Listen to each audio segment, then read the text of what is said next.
Sir విన్నారు కదా sir వాళ్ళ ముగ్గురి మాట, మీరేమంటారు?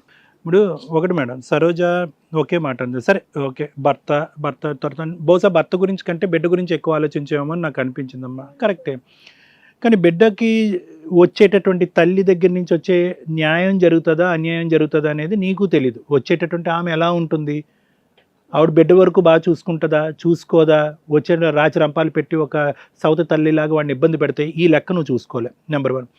నెంబర్ 2 ఏంటంటే, ఖచ్చితంగా ఏ డాక్టర్ నువ్వు పలానా టైంలో చచ్చిపోతావు అని చెప్పి నీకేమి అగ్రిమెంట్ రాసివ్వలేదు.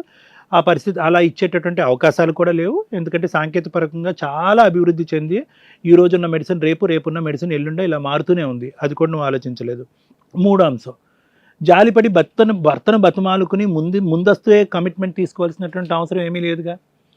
నిజంగా ఆ బిడ్డకి ఒక తల్లి కావాలి అని అనుకుంటే కనుక 1 సంవత్సరం 2 సంవత్సరాలు వెయిట్ చేసి తర్వాత ఆ బిడ్డకి తల్లి తీసుకొచ్చేటటువంటి బాధ్యతను తీసుకుంటారు. ఇది 3.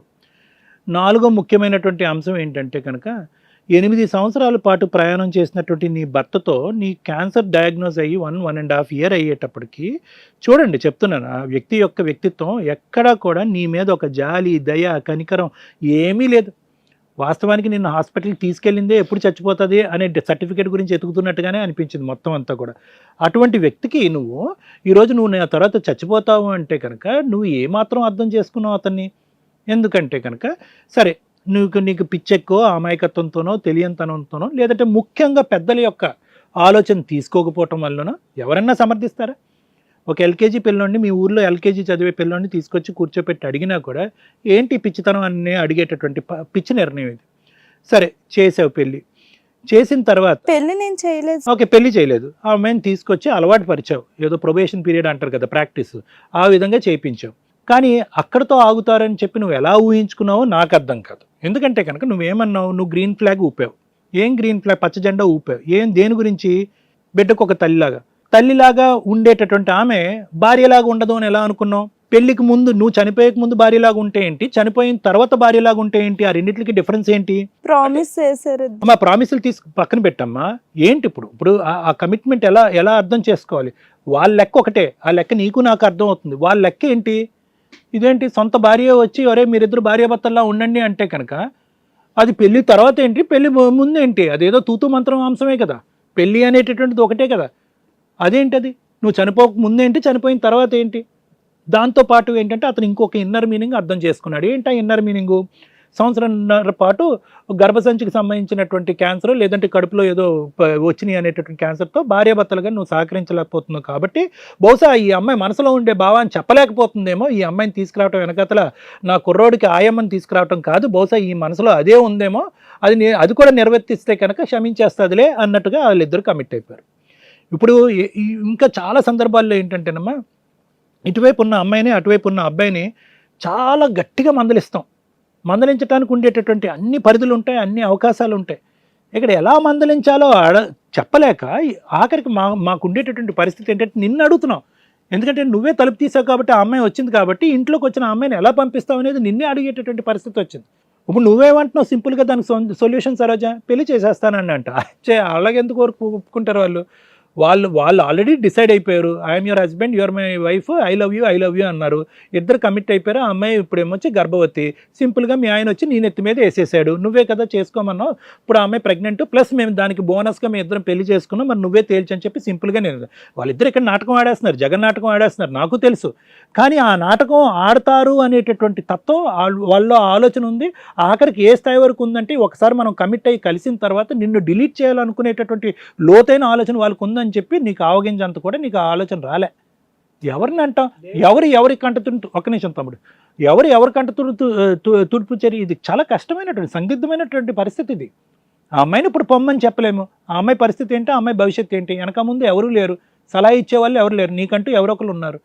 ఇది జాగ్రత్తగా ఆలోచించుకోవాల్సినటువంటి అంశం అమ్మ. ఎందుకంటే నీ భర్త యొక్క తప్పు ఉంది, ఆ అమ్మాయి యొక్క తప్పు ఉంది. ఆ అమ్మాయిని తీసుకొచ్చినటువంటి వ్యక్తి నువ్వే. ఎందుకు తెచ్చావంటే కనుక ఉన్న ఆడవాళ్ళు అందరిలో కంటే మ్యాట్రిమోనీ ఆ మనీ వద్దు, ఈ అమ్మాయి కళ్ళెదురుగుంటూ ఉంటుంది, వెనక ముందు ఎవరు లేరు కాబట్టి ఆ అమ్మాయికి సాయం చేసిన దాని అవుతావు, ప్లస్ భర్తకు కూడా తోడిని తీసుకొచ్చేదంటే కరెక్ట్ అలయన్స్ కుదిరింది అన్నట్టుగా నువ్వు తీసుకొచ్చావు. కాబట్టి ఇప్పుడు నువ్వే ఆ అలయన్స్ కరెక్ట్ కాదని అంటున్నావు. ఏ అలయన్స్ అయితే కనుక నువ్వు 100కి 100 మార్కులు వేసావో అదే కరెక్ట్ అంటున్నావు. ఇప్పుడు ఎలా తిరిగి ఉంటుంది దీని చుట్టూ తిప్పితే? అంటే నేను బ్రతుకుంటే కనుక నువ్వు ముందే అనుకోవాల్సింది. ఒకప్పుడు నేను ఏదో గుడ్డిలో మెల్ల నేను బతికేసాను అనుకోండి, అప్పుడు మీరిద్దరు కమిట్ అవ్వకూడదు, మీ ఇద్దరు పెళ్లి చేసుకోకూడదు అని ముందే ఆ క్లాజ్ కూడా పెట్టేసుకున్నావు అనుకో, ఏ గొడవ లేదు. కానీ నువ్వు ఆ క్లాజ్ మర్చిపోయావు. ఇప్పుడు ఏమంటారు సమాజం ఏమంటుంది, ఆ అమ్మాయి స్వార్థం కదండి, తన అవసరం తను చనిపోద్ది అనుకున్నప్పుడు ఏమో ఇద్దరిని తీసుకొచ్చేసింది, తను బతుకుండేటప్పటికి ఇద్దరిని విడిపోమంటుంది, ఇది ఏమన్నా పెళ్లి బొమ్మలాట అండి, ఇప్పుడు ఆ అమ్మాయి గర్భవతి కదండి అనేటటువంటి ప్రశ్న సమాజం నిన్ను అడుగుతుంది. వాళ్ళది అక్రమ సంబంధమే, వాళ్ళ పెళ్లి చెల్లుబాటు అవ్వదు, అది అందరికీ తెలుసు. సో నేనేమంటున్నానంటే పెళ్లి చెల్లుబాటు అవుతుందా ఇదంతా తీసి పక్కన పెట్టండి, ఈ అమ్మాయికి న్యాయం ఏంటి అది ఒకసారి ఆలోచించుకో. రవి, నువ్వు చాలా స్మూత్గా స్వీట్గా గంటకో మాట మాట్లాడుతున్నావు, కానీ నువ్వు మంచి ప్లేయర్వి, ఓకే, నువ్వు పించి హిట్టర్వి. నేను చెప్పేది ఒక 2 నిమిషాలు నువ్వు మామూలుగా ఆడవు గేమ్. ఎవడైనా కూడా మంచి ఒక పవిత్రమైనటువంటి ఒక బంధంలో 8 సంవత్సరాలు నడిచేటటువంటి ఒక బంధంలో ఎలా ఉండాలి అంటే కనుక 5 రోజులు కాదు 100 రోజులైనా కూడా లేదు ఇదేం పిచ్చి నిర్ణయం, నిన్ను పక్కన మంచం మీద ఒక పేషెంట్లో పెట్టుకుని నువ్వు వేరే అమ్మాయిని తీసుకొచ్చి ఇంట్లో పెట్టడం ఏంటి, కావాలంటే ఒక పనమ్మాయిని తెచ్చుకుందాం, ఒక ఆయమ్మని తెచ్చుకుందాం అనేటటువంటి ఆలోచన నీకు ఉండాలి. అలా కాదు, నువ్వేంటంటే ఈ అమ్మాయి 1, 4, 5 సార్లు బతిమాలేటప్పటికి రైట్ నాకు కంప్లీట్గా డోర్స్ ఓపెన్ అయిపోయినాయి, ఇంకా మనం ఏ లెవెల్కి వెళ్ళిపోయినా పర్లేదని చెప్పి నీ లోపల ఉండేటటువంటి కక్కుర్తి ఏదైతే ఎంగిలి బాగుందో చూడు, ఆ అమ్మాయికి వెల్కమ్ చెప్పావు. అక్కడితో ఆగేవా, గర్భవతిని చేసావు, దాంతో ఆగేవా, పెళ్లి చేసుకున్నావు. అంటే దీన్ని బట్టి మనం ఏమనుకోవాలి అంటే చావు బతుకుల్లో ఉండేటటువంటి భార్య సపరేటు, మన అవసరాలు మన కక్కుర్తి పట్టడం మన కోరికలు సపరేటు.